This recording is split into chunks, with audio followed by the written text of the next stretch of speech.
What is up, guys? Welcome back to CageChat MMA. We are here for, of course, UFC Vegas 47 preview. We've got Jack Hemansson versus Sean Strickland in a middleweight contest. The first event of February, actually going into next week, of course, UFC 271 with the middleweight title on the line. So tonight's got a good implication on how these two fights go on throughout their 2022. Obviously, Jack Hemansson didn't have the best of the years in 2021. He had one win, one loss. Of course, he was coming into that year after that loss to Marvin Vettori. So he's 3-2. Well, actually, I say he's 2-2. He had a wrestling match with Hamza Chimaev, which he lost. So he's 2-2 in the UFC and MMA. Last beating Edmund Shabazian. But Edmund Shabazian, I think, the UFC are trying to kill the kid, poor guy. They gave him Derek Brunson, who's, a very experienced and very much a veteran of the game. And then they went and gave him Jack Hemansson, who's a top 5, top 6, UFC fighter. Edmund Shabazian at the time was in the top 10, but I think that was a push too far. He's still only 21, 22. He's theoretically still a kid. He's still got a lot of development to do. So giving him that fight that soon was a pretty bad move from the UFC's part. Of course, the loss to Marvin Vettori won that and then went on to fight Israel Adesanya for the title. So, one of these two will be looking to probably put themselves in the top 5. Of course, you have got Robert Whittaker versus Adesanya 2 next week. Depending on how that plays out, I guess, you might have a trilogy bout. Or, of course, if Adesanya wins, you're probably looking at the winner of Brunson or Cannonier, who's also fighting on the card. So that leaves Marvin Vettori, Paulo Costa, and the victor of tonight in that sort of triangle to become the number 1 contender. And I guess you can bring the loser of Brunson and Cannonier down to almost like a semi-final brackets, I guess, if you wanted to do it that way. But obviously, Jack Hemansson, going into that Marvin Vettori fight, it was actually scheduled to fight originally Darren Till. Then Kevin Holland came in, and then Kevin Holland and Vettori swapped around for Jacare Souza, I believe. That's when Kevin Holland gave Jacare Souza that incredible knockout from his back almost. So yes, we know Jack Hemansson scored the Joker. He's a bit of a dark horse of this division. He can pull off some upsets. He can pull off, some amazing tricks here and there, like the heel hook against Kelvin Gastelum. Many people thought Kelvin Gastelum would win that fight, but unfortunately he, got caught in that heel hook.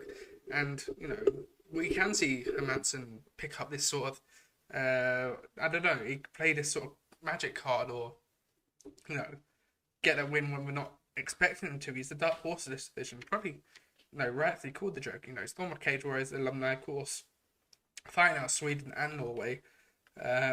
Obviously training in a frontline academy, of course. So it's an interesting fight, and Sean Strickland's come under the radar, hasn't he? He's been bubbling away for probably the last 2 years now. He really put himself on the map in this division last year with wins over Uriah Hall and Christoph Jotko. The Uriah Hall win especially was a long one. So obviously it was his first main event. And it was 5 rounds, went to unanimous decision. He just couldn't put Uriah Hall away. He hits hard.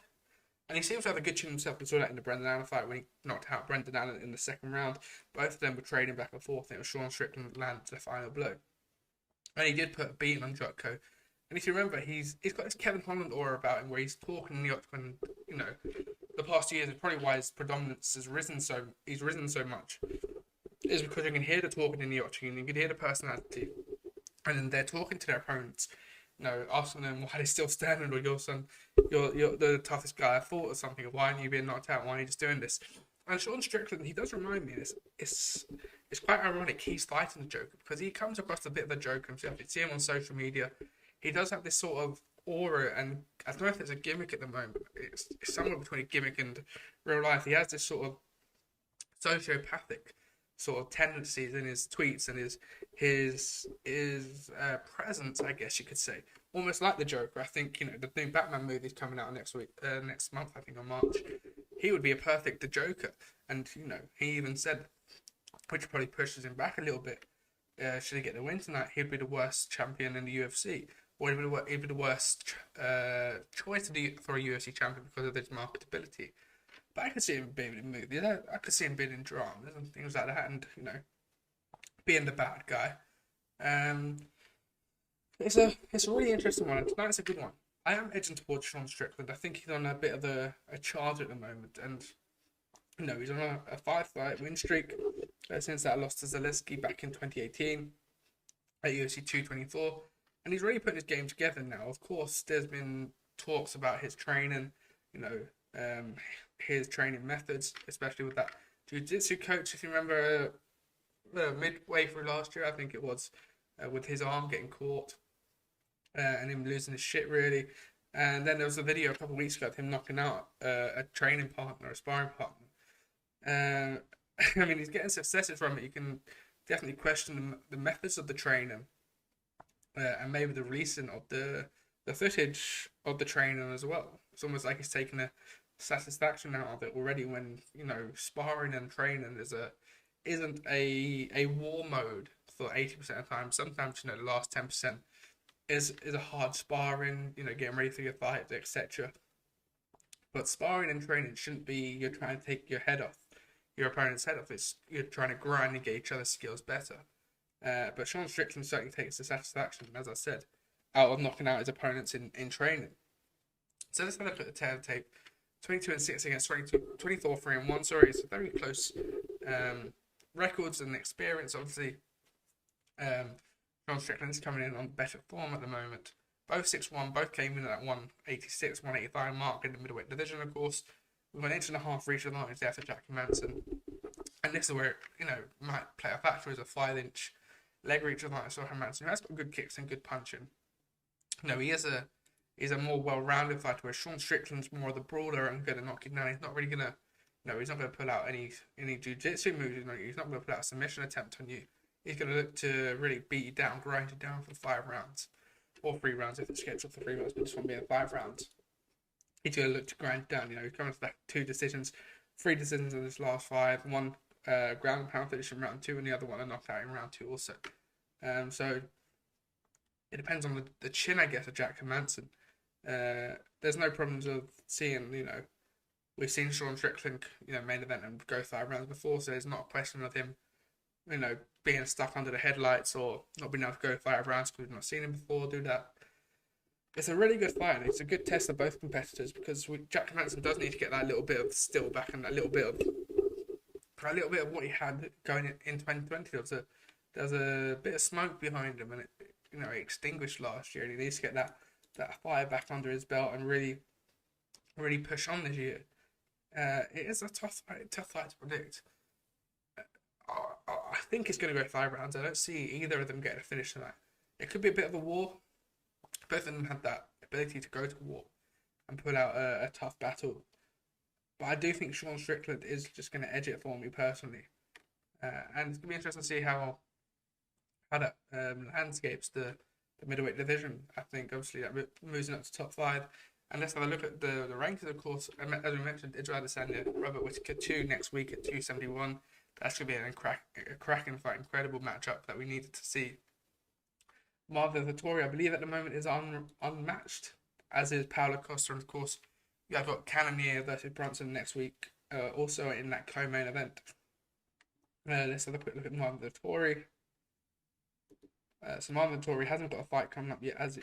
No, so he just had that winner of Paulo Costa, of course, that fight of the year contender. So maybe book Sean Strickland, Marvin Vettori, and then we see what happens between Derek Brunson and Cannonier next week, and they have to fight Paulo Costa. But I would like to see Strickland Costa. I think that'd be a fun build-up. I think that'd be a fun fight, especially if he made it 5 rounds. Even better, probably, if he made it 3 rounds and put it on a co-main or a main card of the pay-per-view. But certainly good fights all around, of course. And, you know, even I saw Adnan Abu or Abs Talks say that the build-up between Vettori and Strickland would be fantastic, and it would. Both of them, you know, don't take any shit. They're not, you know, there's a realness and a rawness to their sort of fight build up. There's no sort of fake gimmicks. It's not a Cobra Compton scripted media. It's not a Conor McGregor sort of not staged, but elaborated method of selling a fight. They're very real and emotional people. Maybe, you know, Sean Strickland, his emotion is more collected and composed and more cold than Vettori. Vettori is very passionate, very, not aggressive, but very emotive in the way he talks and the way he fights as well. Sean Strickland's more of a cold killer. But yeah, it would be an interesting fight to see. And a fight I think we'd all like to see also. And of course, you have got Darren Till, UFC London happening in March. Unfortunately, didn't get tickets to that, so we will be doing a watch along. There's talks to probably fight Rye Hall, and you could rematch Kelvin Gastelum. That was a split decision. It's unfortunate that Till couldn't get on that London card, but I think, you know, he had a tough year last year, didn't he, in that fight against who did he fight? Of course, Derek Brunson. It was, wasn't he? He got wrestled by Derek Brunson for 5 rounds. So we need to rebuild this year. Unfortunately, well, he's a stacked UFC London card. His name isn't going to be on there, but hopefully we'll see him soon in one of the numbered cards. Probably, maybe April, or he's going to be on a fight night of his own. Perhaps he was supposed to be at UFC Dublin against Whitaker, wasn't he? I believe back in 2020. So maybe they're going to visit Europe again and use Darren Till as the headliner there, maybe. But yes, I'm going with Sean Strickland. But decision tonight. Thankfully for the European guys, it's not a later card. It starts at 9 p.m. Starts in 3 minutes time, and of course, main card starts at midnight. And the main card, it isn't a great card tonight. Unfortunately, we've got Paolo Soriano and Nick Maximov in the co-main event, but of course we've got Shavkat Rakhmonov, of course, 14-0 undefeated. A lot of plaudits and a lot of hype going into him going to this fight. And deserved so. 27 years of age, already 14-0. He's had a fantastic start to his UFC career. And he's someone who you put in that Fizayev camp, you put him in the Makhachev camps. There's a lot of excitement and a lot of known to them as well. Ankalaeva put in that camp. Also, of course, he's from, Kazakhstan.